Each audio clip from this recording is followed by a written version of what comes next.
God's timing is better.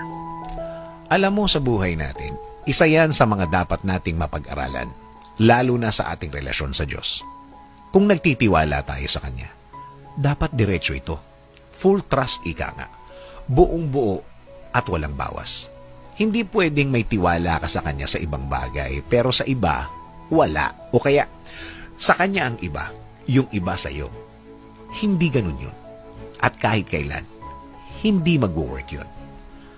Sa pagbigay mo sa Kanya ng problema mo, ibigay mo na ang lahat ng tiwala mo. Wala nang testing-testing dito. Dahil hindi mo naman alam talaga kung paano gagawin ng Diyos yun. Believe me, hindi mo maiintindihan. That is God's way. It's not your way.